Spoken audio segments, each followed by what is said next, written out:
Day to order. The hearing is on defense mobilization. I'm pleased to welcome three witnesses to testify today. Jerry McGinn is a widely published former DoD official who worked at the heart of the Pentagon's industrial base efforts. Chris McKenzie brings a similar resume. She spent much of her career inside the Industrial Base Policy Office at DoD. And Dave Berto comes to us from the Professional Services Council.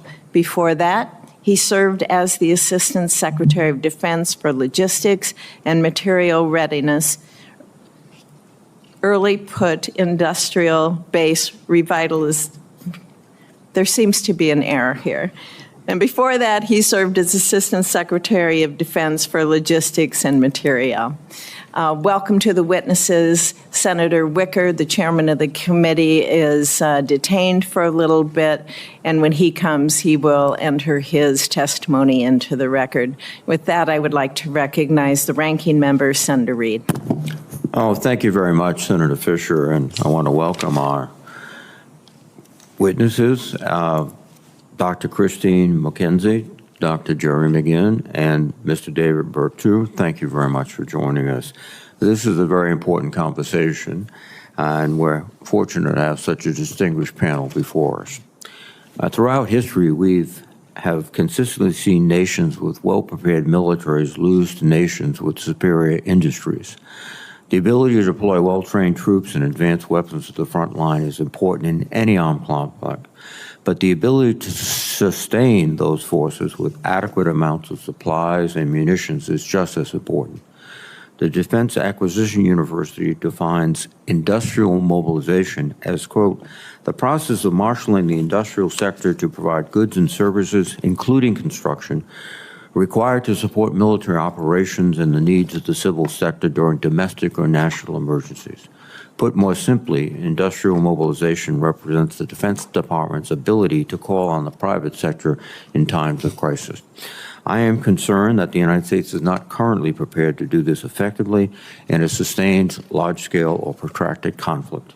The war in Ukraine and the incredible amount of military support we have provided has been vital for Ukraine's survival, but it has exposed our own industrial base vulnerabilities. We have learned that our capacity to produce vast amounts of artillery shells, precision munitions, and other modern weapons in a rapid, responsive way is much more limited than we realized. Our capacity has expanded significantly over the past 3 years, but we have relied on existing tools such as the Defense Production Act to overcome supply chain problems and increase production. Any future conflict we may face, particularly in the Indo-Pacific, will require much greater levels of military-industrial capacity, as well as interagency coordination to leverage a whole-of-government response. The process for large-scale mobilization dates back to the World War II era. When America entered the war, there was an enormous increase in military production of ships, planes, artillery, vehicles, and more, which eventually earned us the title as the arsenal of democracy. However, we must not forget that the industrial ramp-up actually began long before the war started and did not yield significant results until we were years into the fight. This is an important lesson we should remember today. Industrial mobilization does not occur overnight. Further, while we have a useful model from our experience in World War II, it is not a blueprint for the future. We must recognize the industrial base of today is very different from any period in the past, especially considering our reliance on information technology and software-based systems. We will need to mobilize different sectors of the economy and workforce unlike any time before.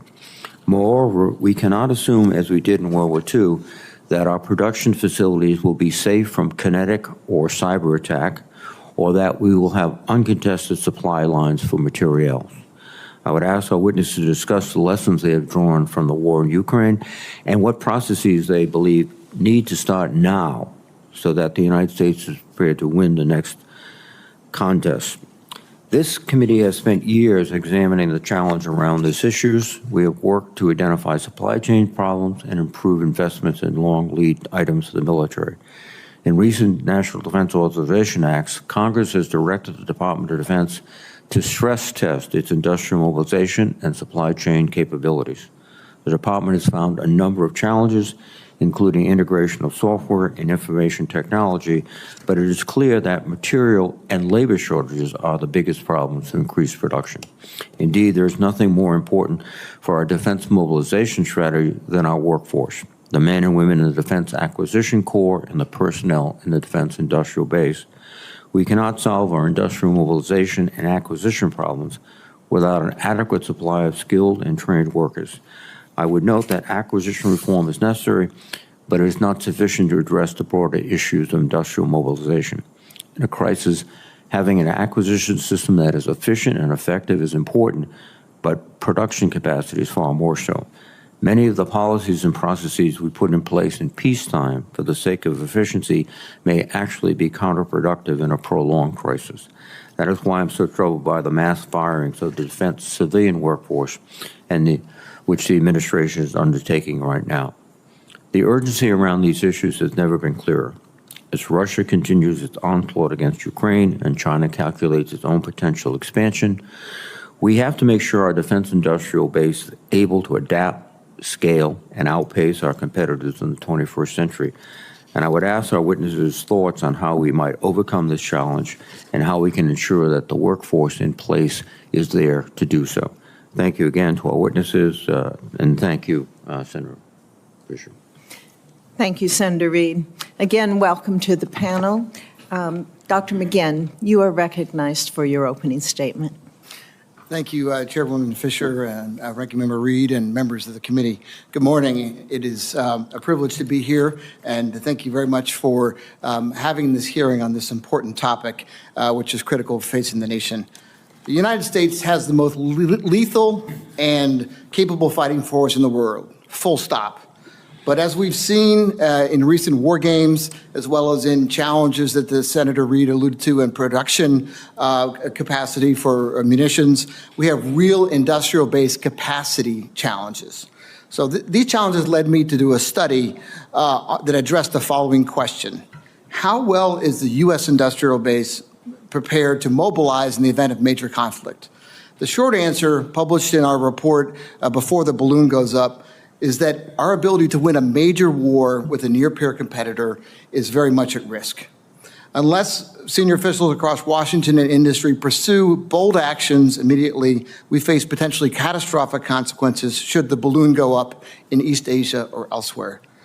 Drawing on historical and recent cases, we developed a series of recommendations to enable industrial mobilization. I'd like to focus on two areas specifically. One is the authorities and planning capabilities, and then secondly, our ability to scale. So in the area of authorities and plannings, as you all know very well, the government's ability to mobilize industrial base starts with our legal authorities and the policies and plans.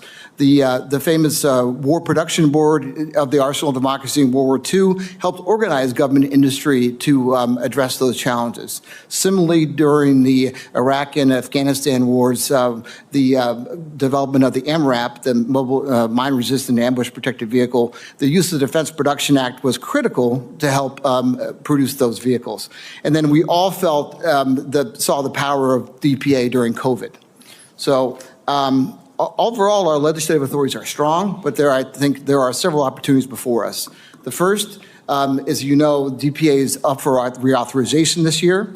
DPA has had tremendous impact on rebuilding and reshoring industrial-based capacity, and it is essential to reauthorize DPA and keep it focused exclusively on national security issues, particularly threats from China. DPA Title III is an important tool for building industrial capacity. There would be the use of purchase commitments under Title III would be a great way to enable a strong demand signal for industrial capacity and capabilities on critical supply issues. If we were to we have a few of these available now, but if we were to really kind of invest in these efforts, we could have that collaboration we had during the War Production Board years. The second section is Section 710, which allows the creation of what's called a National Defense Executive Reserve, which is essentially a group of industry experts that can come into government during a crisis. So this is a tremendous authority that has not been used since the 1980s. So, and the other thing we need to do on the planning side is we have to restart mobilization planning. That ended in the early 1990s. We have to build this across the U.S. government, and then we also have to relook some of the executive orders that govern DPA. Now, transitioning from authorities to our capabilities, we really have to focus on turbocharging our efforts to change how we design, resource, acquire, and sustain capabilities. As the ranking member talked about, it's not just about acquisition reform, it's about how we buy. We have to design things for production. We have to focus less on requirements and have more adaptive ways to create technologies. We have to resource. We have to have more resources would be helpful, of course. But another way that we can go beyond appropriations is to really tap the power of U.S. capital markets. It's one of our strengths. So building on the authority that you all created with the Office of Strategic Capital, there's opportunities to grow the scale of investments so private capital can make larger bets in investments.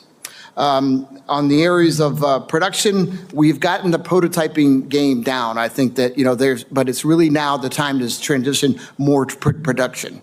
And there are ways to do that through other transaction, follow-on production agreements, more buying of attritable systems and unmanned systems and the like.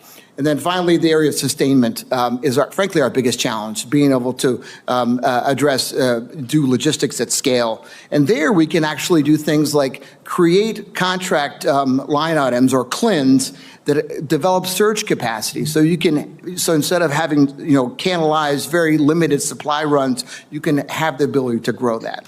And also second sourcing and multi-sourcing are important options to be able to create more capacity. One final point I'd like to make is on allies and partners. Our recent experience has made it crystal clear we need a larger industrial base, engaging our closest allies, those with whom we go to war through robust industrial partnerships will help us build overall capacity. Unfortunately, time is not on our side. If the Davidson window is correct, we have 2 years, and it takes a while, as this senator alluded to mobilize. The Trump administration and Congress, in partnership with industry and our allies and partners, must harness innovation, manufacturing capacity, and other means to unleash the true strength of our industrial base to deter our enemies in today's very dangerous world. The time to do this is now, before the balloon goes up. Thank you very much. Thank you, Dr. McGinn. Dr. McKenzie. Thank you, Chairman Fisher, Ranking Member Reed, and distinguished members of the committee, for the opportunity to speak with you today on defense mobilization, which is essential for our nation's security. The defense industrial base necessary to build our DoD systems is fragile, but this fragility didn't happen overnight. Key decisions by the U.S. government and industry have played a very large role. For instance, decades-long private sector and public policy approaches to domestic production prioritize low, short-term costs over security, sustainability, and resilience. So the industrial base has become optimized for efficiency and not resiliency. Just-in-time deliveries versus inventories of long lead time items cut warehousing costs and increased efficiency, but limits industry's flexibility and responsiveness. And the DIB has many single and sole source suppliers due to the decades of consolidation. Often those are foreign adversarial sources that are cheaper but can introduce risk. At OSD, I was in the trenches of mobilization efforts for almost a decade. I was the lead for DoD for scaling up production for all of the weapon systems we were sending to Ukraine, a function I led for various crisis scenarios since 2017. I was also very involved in DoD's efforts in response to COVID-19, working with the interagency partners, using the Defense Production Authorities Jerry talked about Titles 1, 3, and 7 to execute CARES Act funding to increase production of medical resources, including prioritization and allocation of supplies, which becomes important when we're trying to mobilize and surge, and providing financial support to DoD suppliers. As the United States is supporting two conflicts and preparing for a potential conflict in the Indo-Pacific region, it has become clear that the DIB is not equipped to mobilize to support the existing activities, much less a competition with China. Although there are and continue to be multiple efforts aimed at mitigating shortfalls that support mobilization, there are some systemic issues and causal factors that are not being addressed. The most important of these is DoD's acquisition behavior. I'm not referring to acquisition reform here, such as different ways of doing contracting, but to the decisions that are made by the acquisition community that are the root causes of many of our supply chain issues. The industrial base is very seldom a consideration when most acquisition programs make certain decisions, such as increasing or decreasing procurement quantities, or even analysis during major milestone decisions. When mitigating supply chain issues, DoD is often treating the symptoms and not the cause. I'll highlight two representative examples, but there are many more I can elaborate on. The government is funding efforts to reshore and ally shore critical supply chains, and partners and allies are critical to solving this issue. However, if we don't bring demand back to those more secure sources, they will not survive. Even though DoD programs have the authority to direct sources of supply, they most often do not, letting industry choose. Because industry is profit-driven, they will almost always choose the cheapest source, which is unfortunately often a Chinese or other adversarial source or a more secure source. DoD reinforces this behavior by choosing the lower cost proposal among technically equal options. Industry will not risk losing a contract by using a higher cost supplier, even if that supplier is more secure. DoD also does not like to direct sourcing because it shifts liability from industry to government if something goes wrong with that material or component. But if we are truly going to have secure suppliers for these critical items, DoD and other agencies, because DoD is often only 1 to 2% of the demand, should be required to use a U.S. or allied source if one is available that meets requirements, and also to incentivize industry to use those sources with policies such as price preferences and contract selection, for instance. Another example is one of the major constraints we faced when scaling production for weapon systems for Ukraine and other crises, and something that continually plagues DoD, which is obsolescence. The way DoD deals with obsolescence is reactive and ad hoc at best. With a few exceptions, programs do not plan or budget for obsolescence, choosing instead to wait until an obsolescence issue occurs to determine a mitigation plan and scramble to find funding to execute that plan before time runs out. Obsolescence was the main reason we couldn't make more Stinger and PAC-3 Patriot missiles when the Ukraine conflict started initially. Acquisition program managers and even service acquisition executives have told me they can't afford to budget for obsolescence, but many studies have shown that being proactive by planning and budgeting in advance saves time and cost. Programs should be required to plan and budget to deal with obsolescence more proactively. Lastly, as we've been trying to mobilize the DIB to support various efforts, I'm often asked, why can't we do what we did in World War II as described in the book Freedom's Forge? I gave a lecture each year on mobilization to the entire class at the National Defense University's Eisenhower School, and one of the slides I always presented was, why not Freedom's Forge? Where I outlined the conditions that were very different between what was happening, and Senator Reid mentioned one of those, and what is happening now that make it impossible to replicate that scenario. I'm happy to discuss these in further detail.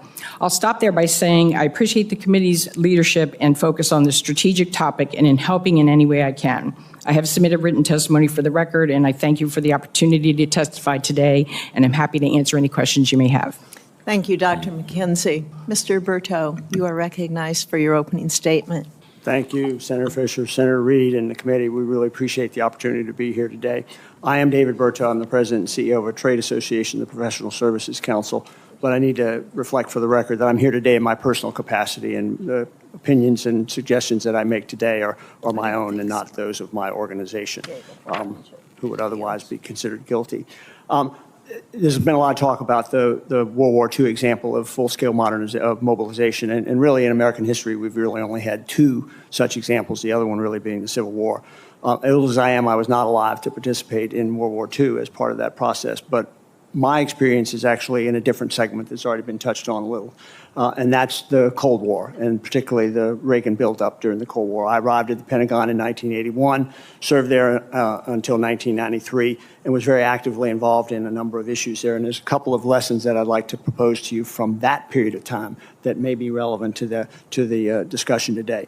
The first is that we actually had an operational plan and a scenario on which we could calculate what our mobilization requirements were.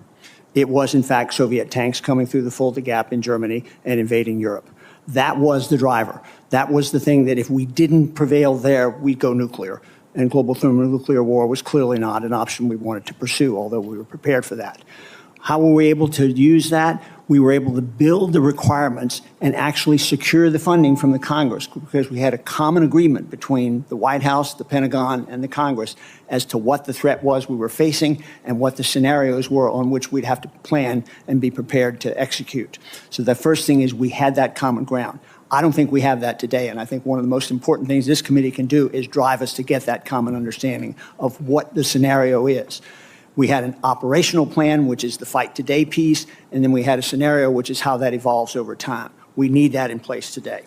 The second lesson, and by the way, by being able to do that, we were able to propose funding for surge capacity, for war reserve spares, for training, for sustainment investments, for actually deploying and being able to show that we were able to do this. And the appropriators would give us that money because it was justified and everybody agreed on the basis for it. We don't have that today. An example of that, in fact, is when one of the lessons from Ukraine is the multi-year procurement for expanding munitions production capacity.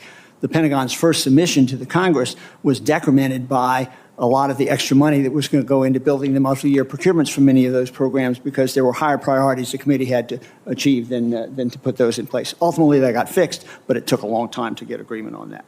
So we have to have that agreed upon set of scenarios on which to base requirements.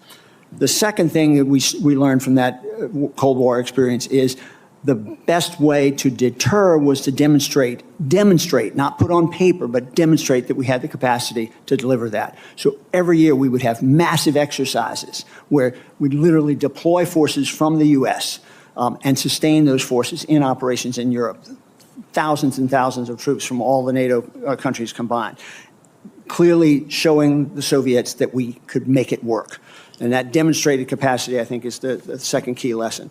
The third key lesson been referred to a lot here is the partnership with industry. And that partnership with industry is oftentimes an arm's length partnership. Dr. McKenzie did a good job of describing some of the flaws in that process. And I think that partnership has to include long-term contracts. It has to include stable design so you can maximize productions.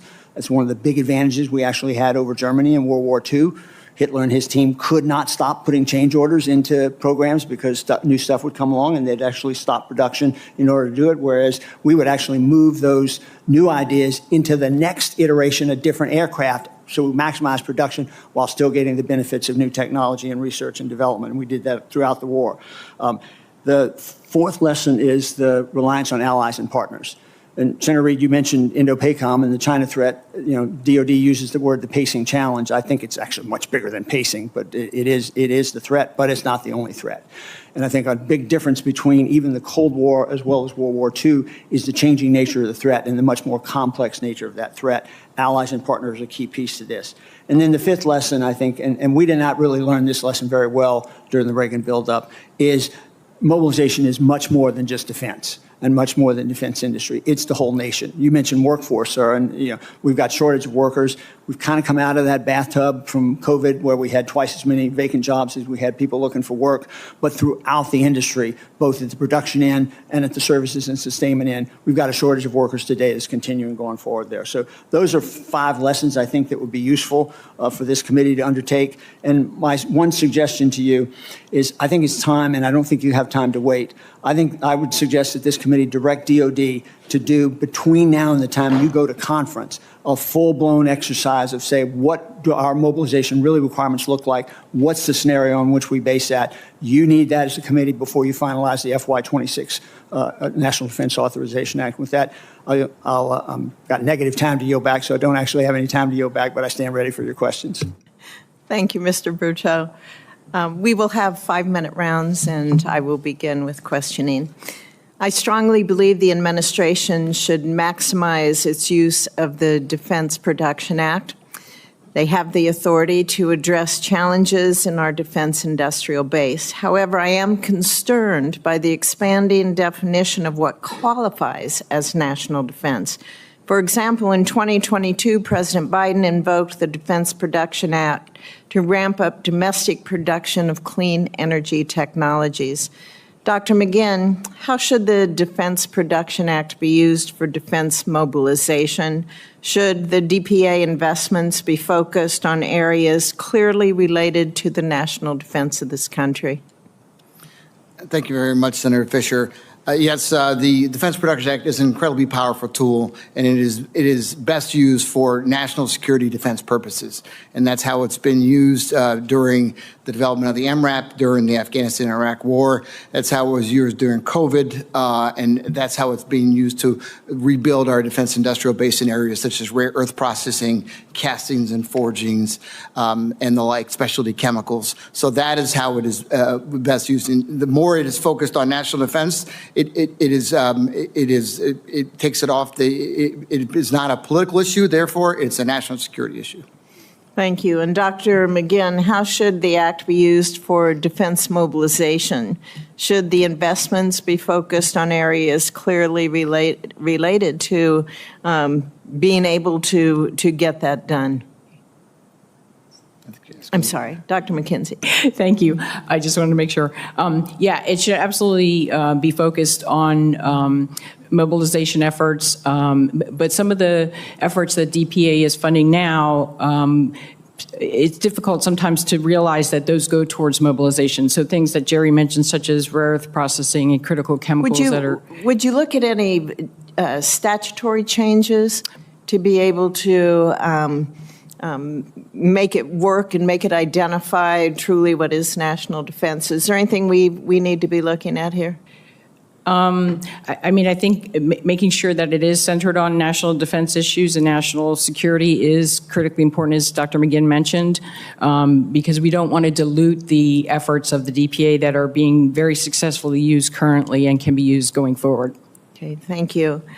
Dr. McGinn, on January of 2024, the department released its first national defense industrial strategy, and later in October released an implementation plan. What's your assessment of the strategy? Well, I think the strategy did a very good job at kind of bringing together a lot of efforts that have been led across recent administrations. One of the interesting good things about this area is it's very bipartisan. There's been a lot of similar themes being addressed across the Obama administration, through the Trump administration first, through Biden and today. So, and I think that the strategy did a good job at identifying the progress that's been made, but also setting a vector for the future. And I think that there were a number of good things in that report. I particularly liked the focus on importance of production, as well as the importance of working with allies and partners. The key will be kind of how that's instantiated in the 26 budget submission. Are there any additional areas that you'd recommend the department would consider that maybe were lacking from the previous strategies? Yeah, I think two things I would recommend. One is mobilization. I mean, it's mentioned briefly in the strategy, but there's no talk about restarting kind of mobilization planning. I mean, there actually are program elements in the Army, Navy, and Air Force, Marines for mobilization, but they're really all about pre-positioning equipment and the like. There's no kind of planning function that's being done today. That all stopped, and that needs to be restarted. And then the other area that is on the strategy talks a lot about it, building exportability in systems. That is, building systems so that we can share them with our partners and allies. That requires investment in terms of, because you're going to have different capability levels of different missiles going to different partners depending on how close they are. So that requires investment up front, and that needs to be, if that's a big priority, that needs to be invested in terms of making exportability a priority in acquisition, and also investing the technology needed to build that capability. Okay, thank you. Senator Reid, you're recognized. Well, thank you very much, Senator Fisher. First, let me commend you all on excellent testimony. Thank you. Thank you very much.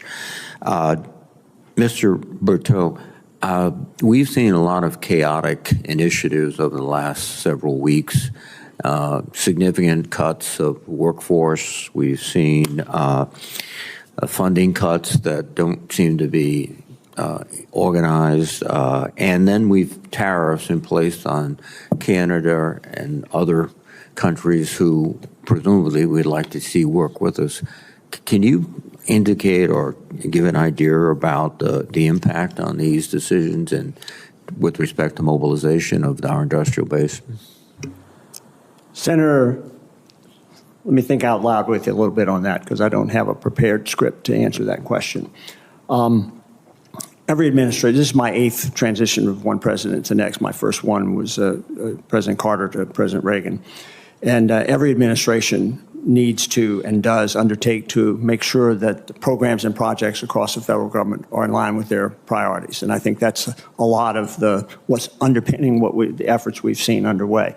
It's being done differently than many have done, and one of the differences is stopping things while you're reviewing it rather than keep going while you're reviewing it. I think from a government-wide point of view, this has caused a bunch of hiccups, but more importantly, there's a second element of that review, and that is don't just focus on the things you're going to stop, the money you're going to save, the reductions in workforce, unnecessary workforce that you're going to do, and so on. You also have to focus on where you want to not only keep going, but go further and faster. Mm-hmm. And I think one of the things that we're trying to focus on is what are those areas? Clearly, national security is a huge piece of that. Border security is another one. There's probably others that will emerge as part of that process. So I think my personal concern is that you need to actually undertake those places you're stopping or reducing or realtering, and keep in mind you need to be able to keep the capacity and capability and competence in the government contractor community to be able to work where you're going forward. That's the touchstone, I think, that I would advise this committee to look at it for. If I could add one thing on the DPA. Yes, sir. It's up for reauthorization this year. It's obviously not the jurisdiction of this committee. I've been through 2 DPA reauthorizations, including one in 1990 where we actually let the act expire under a veto threat because it got loaded up, Senator Fisher, as you indicated, with a bunch of things that didn't really, from our perspective, contribute to national defense. And we let the act expire. That's a dangerous time to do it. Saddam Hussein had just invaded Kuwait, and we sort of needed it, but it turned out there are other authorities we could use for a short-term conflict such as that. I do think this would be important, and input from this committee might be useful in that reauthorization in terms of looking not only at how the DPA has been used over the previous years, but how it's not been used and where you ought to do it. I agree with Dr. McGinn in terms of Title VII. DPA worked for me for a number of years. I exercised Title VII authority a number of times, and I think it really needs a refresh because the nature in which DOD would use that authority today in today's global economy is very different than it was in the 1980s. I'm sorry for that sidebar, but I think that's an important thing for you guys to look at. Thank you, sir. Your comments, Dr. McGinn, and we're running out of time, so if you could, with respect to the present sort of turmoil that we're witnessing and the impact on the industrial waste. Well, the companies that support the government, play critical roles in lots of different functions, and so the big thing that I'm recommending is the importance of us restarting kind of mobilization planning. So that is not going to be impacted because it doesn't exist today. So that was something that has to be developed and is inherently governmental function. Thank you very much.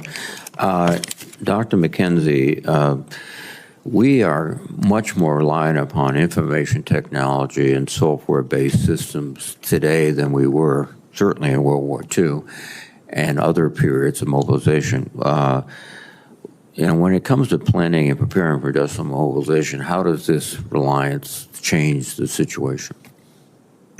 Well, luckily, software and software systems have been, I would say, more adaptable than some of the hardware systems as DoD tries to move forward. So they do things like agile acquisition and refreshes and upgrades quite quickly.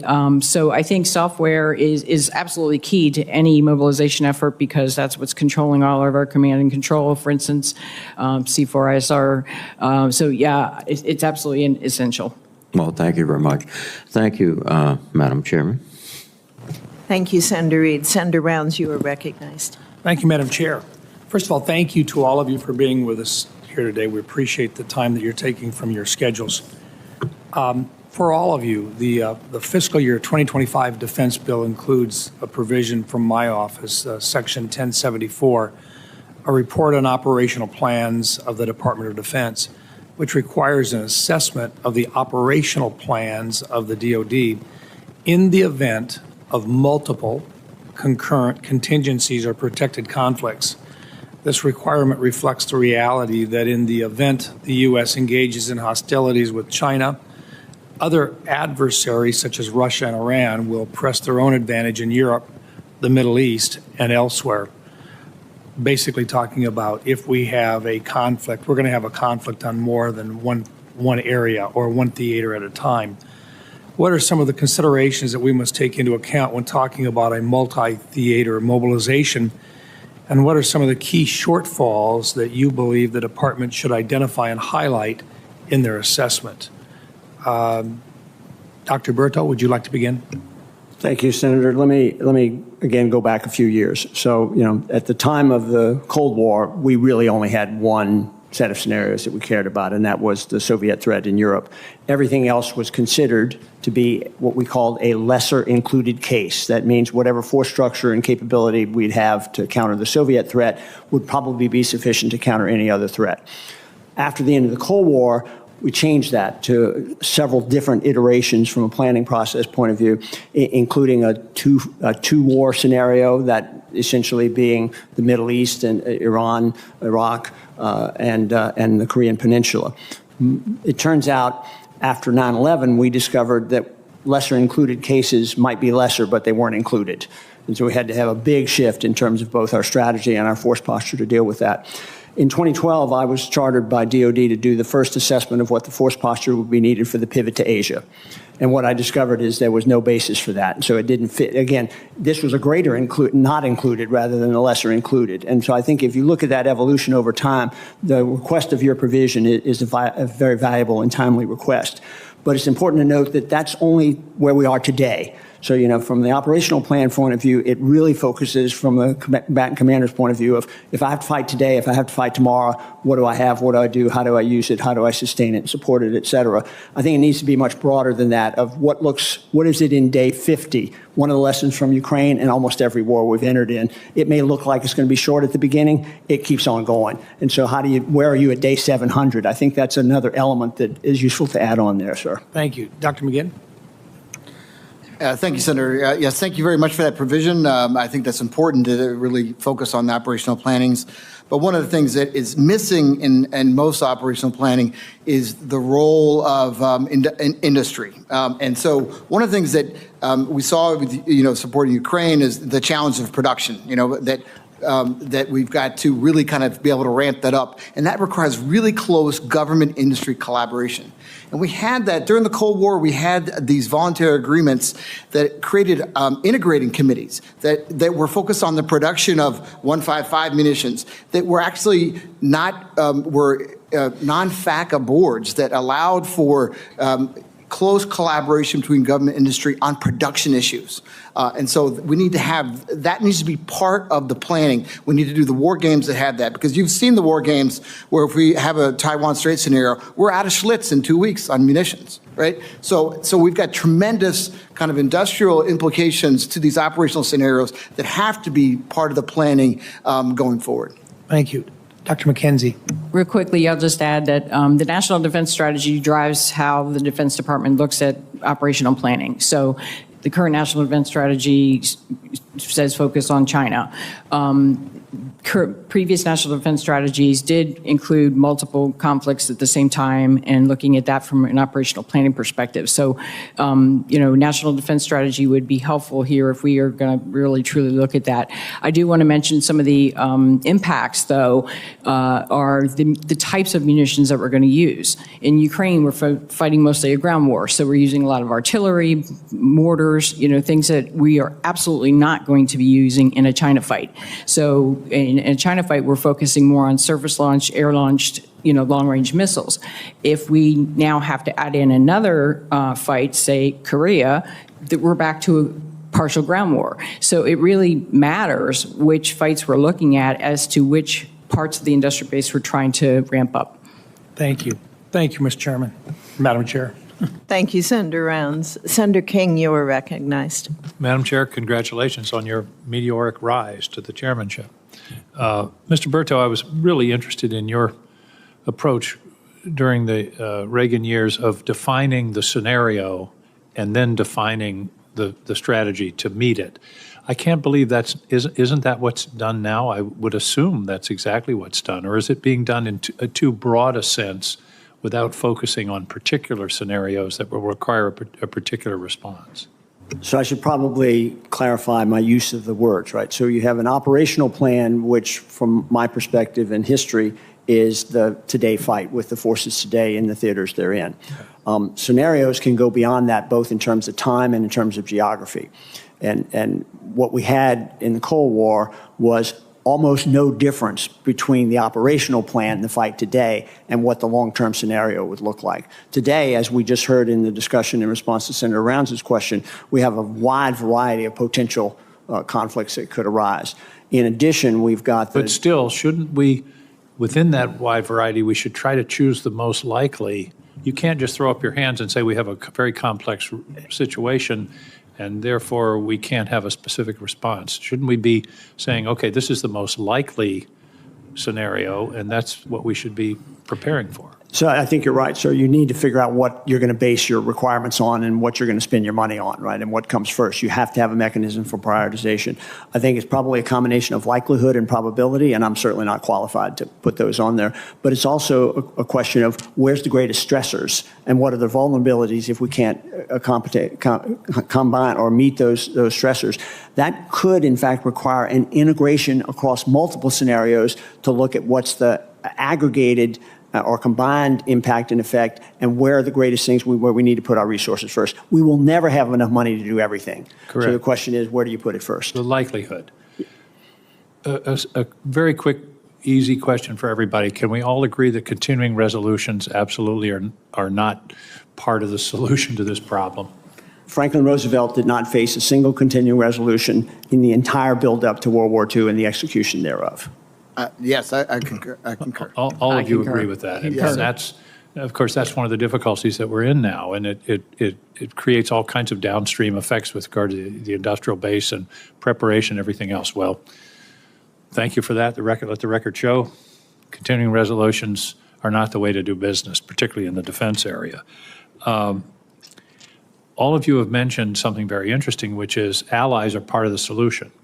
And it concerns me that we seem to be embarked on a course that at least is not encouraging to our allies, and in some cases is definitely poking our allies in the eye. Talk to me about the importance of allies in dealing with the production necessary for a significant conflict, whether it's Japan, the UK, Canada, or other countries. Our allies' importance are a key part of our industrial base, and we have a number of agreements and collaborative programs. I mean, the largest fighter program in the world, the F-35, we have a dozen partner countries, I believe. So we cannot do this by ourselves. Is that a fair answer? That's correct. That's correct. All of you are nodding. Could you say yes? Because nods don't show up in the record. Yes. Yes. Yeah. Nods don't show up in the transcript. Exactly. Thank you. One of the problems is the consolidation within the defense industrial base. How do we go about expanding the options available? One suggestion we had from one witness earlier was to go to major manufacturing facilities, Ford Motor Company, for example, and getting them engaged in military production as well as making F-150s. How do we expand the industrial base? Everybody comes here and says we need to expand the industrial base. Give me some practical suggestions as to how that might happen. Go ahead. Senator, it's a great question. And I think, one, we have to recognize the consolidation industrial base, people talk about it, it's largely a function of spending. During the Cold War, during the 80s, when Mr. Berteau was in the Pentagon, we were spending 5.5%, 6% of GDP. Now we're spending around 3%. So you're going to have less companies, in the overall ecosystem. And then, as something that Dr. McKenzie mentioned, is that when your acquisition is focused on efficiencies, you want to buy the right system for the right time, and then what that ends up with is very limited production runs and/or production runs that last for, when you have platform programs like the F-35,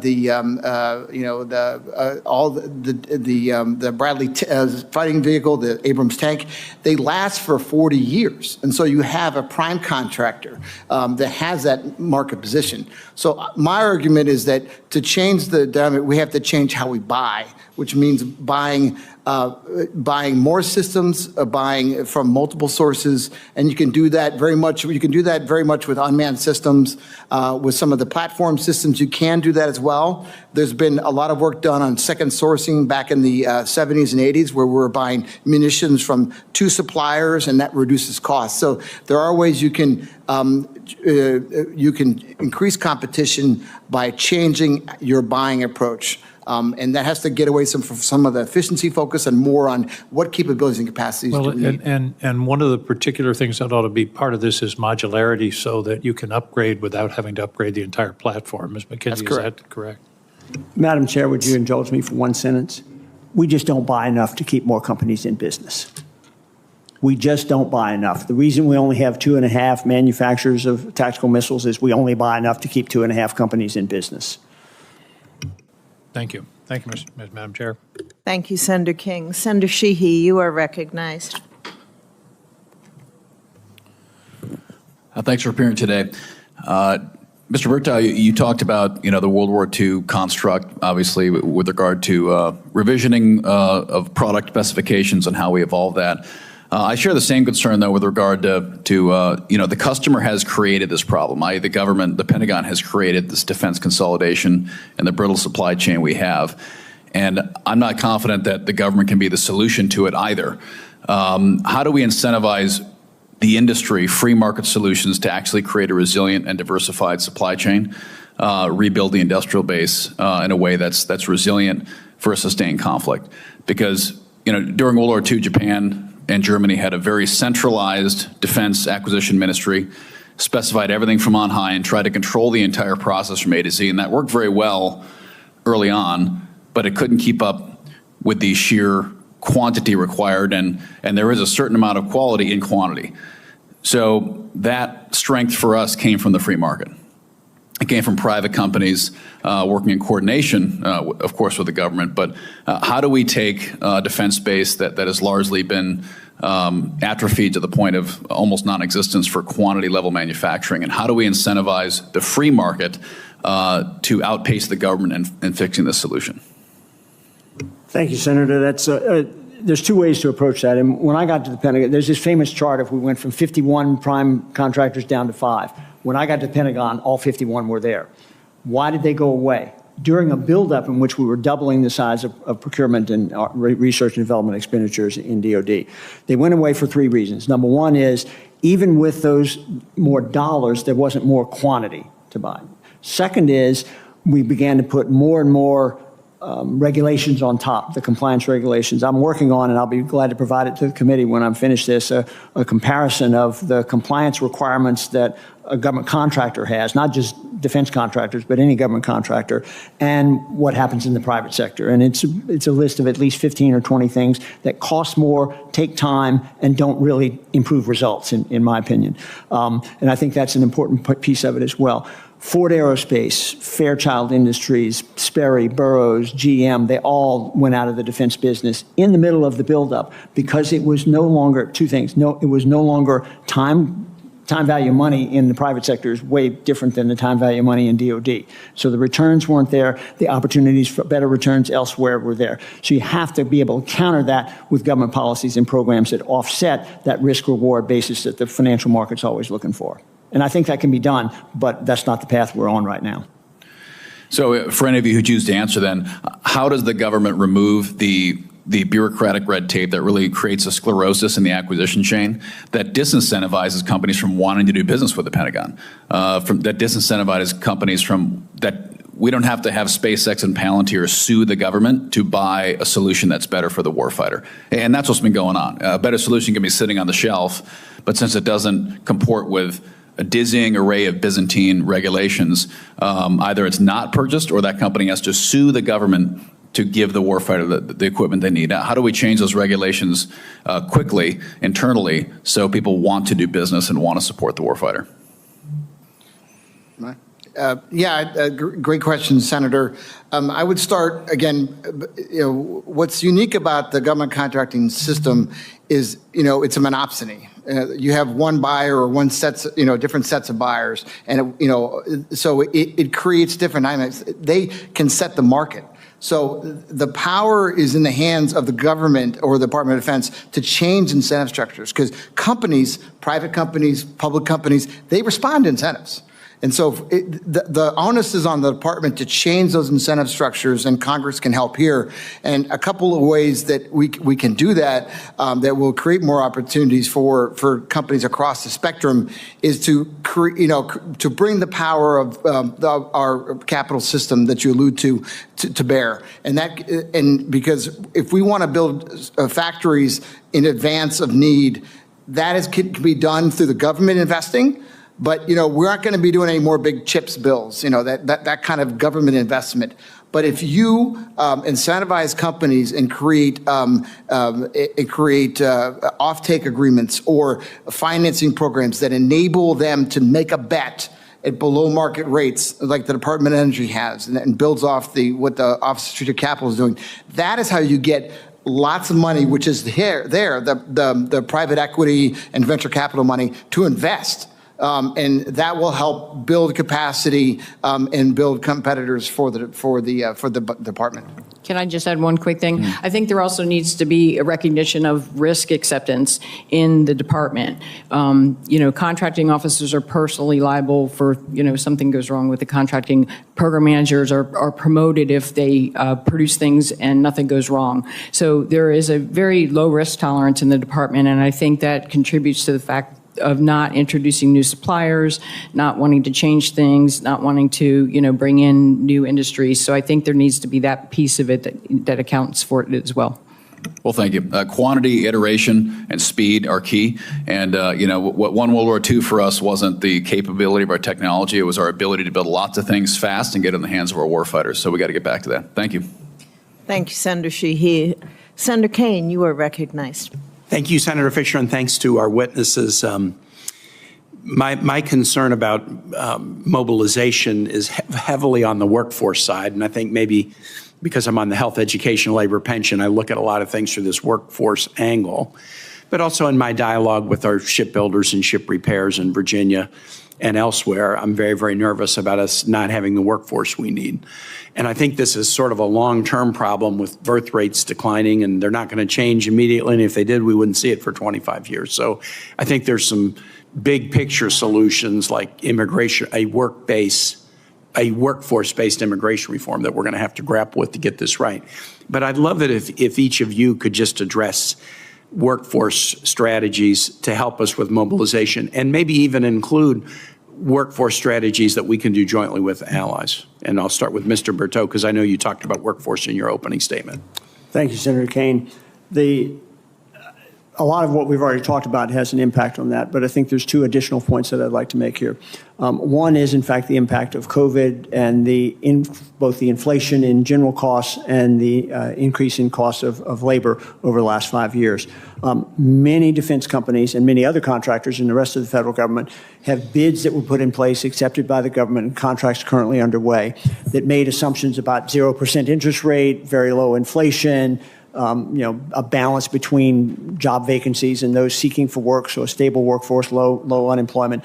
None of that is true over the last 5 years. Many of those contracts have not been adjusted. In fact, DOD is still issuing contracts today with an annual inflation clause of somewhere around 1 or 1.2%. Both for workforce, for wages and benefits, and for other costs associated with that. That's not only unrealistic, it leads companies to bid proposals that are unexecutable in the end. What have we done about that? This committee actually put some language in a couple of years ago in the NDAA, I think it's 3 years ago now, that gave the Defense Department the flexibility where funds were available to offset some of those costs. We've seen very little effort on the part of the Defense Department to look at those economic price adjustments come into play.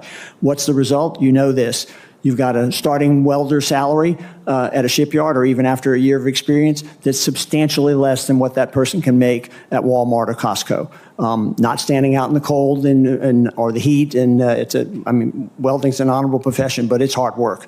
Now, I'm not saying that being a warehouseman at Costco is not hard work, but it's a lot easier on the body. So we've got to offset some of that, or else we're never going to climb out of this hole. Could I ask Dr. McGinn and Dr. McKenzie? Yes, thank you very much, Senator. I think one of the strengths of the workforce, the defense industrial-based workforce, is the nature of the business. And unlike commercial industries, we generally have longer-term contracts, 5-year contracts, or 1 year with 4 options that enables stability in the workforce. It enables companies to plan for the future. However, when you have continuing resolutions, to use as Senator King mentioned, and you have stability in budget, it makes it harder for companies to do that. So the more that Congress and the department can create stable demand signals, and that's through things like I mentioned, if you do purchase commitments for certain technology, certain capabilities that you need, or you do multi-year procurement contracts, that enables kind of the stability to grow and stabilize workforce. Great. And Dr. McKenzie, you've got 1:15, but the chair may let you go just a little bit longer. Okay, thank you. It's a great question, and I've been involved in this very much as we have been scaling up production for Ukraine and other obstacles. The quickest way to scale up is to increase capacity if you aren't already operating at full scale, right? But you need people for that. And it was always an issue to get the people, even if you had excess capacity, getting people to come on board to, observe that excess capacity was difficult. A lot of it has to do with areas that these plants are located in.